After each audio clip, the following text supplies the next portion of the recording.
सबसे पहले बात दंतेवाड़ा की। छत्तीसगढ़ का दूर नक्सल प्रभावित इलाका और बस्तर टाइगर के गढ़ दंतेवाड़ा ने बस्तर में 2018 में बीजेपी की लाज बचा ली थी, क्योंकि बस्तर की 12 से सिर्फ दंतेवाड़ा सीट ही बीजेपी जीत पाई थी।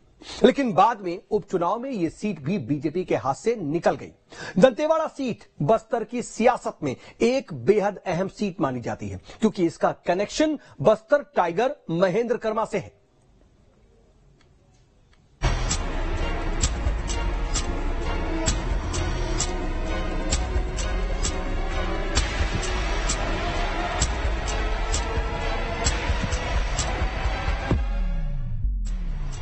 दंतेवाड़ा नाम सुनते ही जहन में सबसे पहले नक्सलवाद की छवि उभरकर सामने आ जाती है, क्योंकि दंतेवाड़ा को धुर नक्सल प्रभावित इलाकों में शुमार किया जाता है। हालांकि शक्तिपीठ मां दंतेश्वरी के मंदिर की वजह से भी दंतेवाड़ा प्रसिद्ध है। हालांकि दंतेवाड़ा इसलिए भी खास है कि जब 2018 के विधानसभा चुनाव में बीजेपी बस्तर संभाग में साफ हो गई थी, तो दंतेवाड़ा ही एकमात्र सीट थी जिसने बीजेपी की लाज बचाई थी। 2018 के विधानसभा चुनाव की बात करें तो दंतेवाड़ा सीट पर बीजेपी के भीमा मंडावी ने कांग्रेस की देवती कर्मा को 2172 वोटों से शिकस्त दी।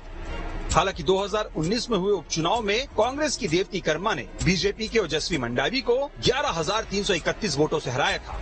दंतेवाड़ा उपचुनाव कई मायनों में खास था। दरअसल 9 अप्रैल 2019 को दंतेवाड़ा में विधायक भीमा मंडावी के काफिले को नक्सलियों ने निशाना बनाया था। यहां नक्सलियों ने घेरा लगाकर आईईडी ब्लास्ट किया था। इसमें विधायक भीमा मंडावी समेत 5 लोगों की मौत हो गई थी। इस घटना के बाद दंतेवाड़ा में उपचुनाव हुए, जहां मैदान में कांग्रेस की ओर से झीरम नक्सली हमले में शहीद हुए महेंद्र कर्मा की पत्नी देवती कर्मा, तो दूसरी ओर बीजेपी की तरफ से नक्सली हमले में शहीद हुए भीमा मंडावी की पत्नी ओजस्वी मंडावी मैदान में थी। हालांकि इस उपचुनाव में दंतेवाड़ा की सीट बीजेपी हार गई और इस हार के साथ ही बस्तर संभाग में बीजेपी का सुपड़ा पूरी तरह साफ हो गया। बहरहाल दंतेवाड़ा सीट पर 2013 में हुए चुनाव की बात करें तो कांग्रेस की देवती कर्मा ने बीजेपी के भीमा मंडावी को 5,987 वोटों से हराया था।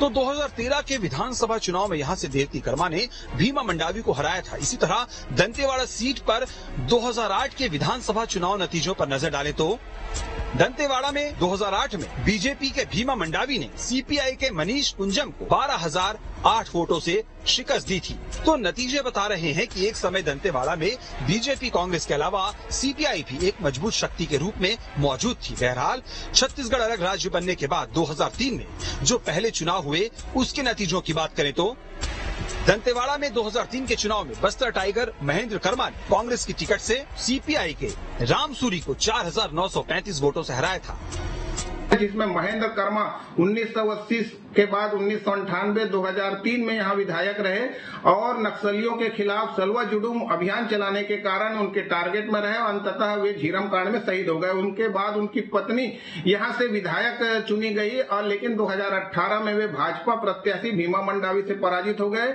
लेकिन भीमा मंडावी की नक्सलियों ने हत्या कर दी और फिर हुए उपचुनाव में देवती कर्मा फिर से यह सीट प्राप्त करने में सफल रही। तो कुल मिलाकर के कर्मा परिवार का जो यह सीट कहा जाता है, तो इसको भाजपा को फिर से प्राप्त करना आसान नहीं है।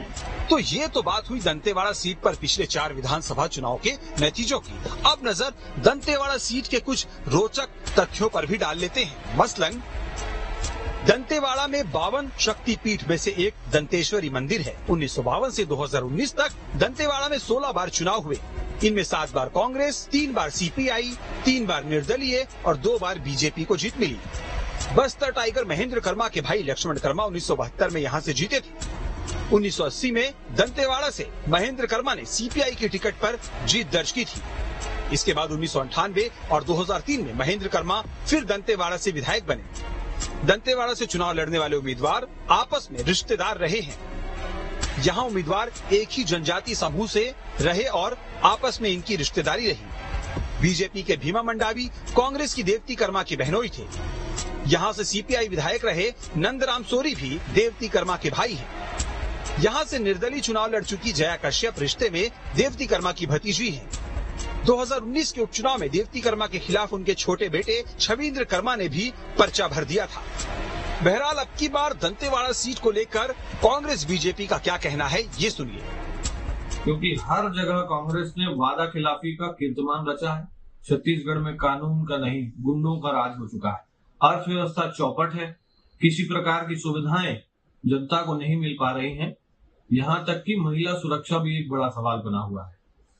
सुदूर आदिवासी इलाकों में, दंतेवाड़ा जैसी जगहों में बुनियादी सुविधाओं के लिए लोग भटक रहे हैं। ऐसे में दंतेवाड़ा की जनता ने यह तय किया है कि अब की बार वो भाजपा को वोट देकर विकास को चुनने वाली है। दंतेवाड़ा विधानसभा में भीमा मंडावी भाजपा के विधायक बने थे।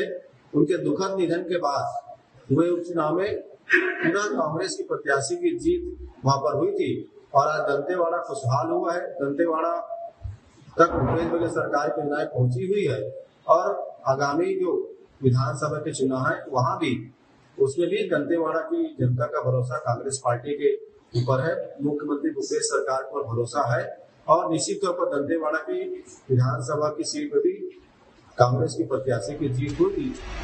दंतेवाड़ा विधानसभा सीट बस्तर संभाग का हिस्सा है, लिहाजा दंतेवाड़ा के नतीजों से संदेश पूरे बस्तर संभाग में जाता है। यही वजह है कि अब की बार बीजेपी अपने खोए किले को वापस पाने के लिए क्षेत्र में काफी सक्रिय दिख रही है, तो कांग्रेस भी 2019 के उपचुनाव में मिली लीड को 2023 में भी बनाए रखना चाहती है। Team news state.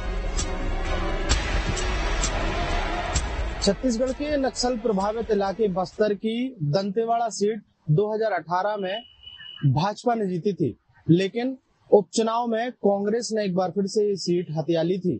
वैसे कहा जाता है कि दंतेवाड़ा कांग्रेस पार्टी की परंपरागत सीट रही है, लेकिन उपचुनाव में कांग्रेस ने एक बार फिर से इस सीट को जीतकर यह बता दिया था कि कांग्रेस पार्टी का वर्चस्व इस सीट पर रहा है।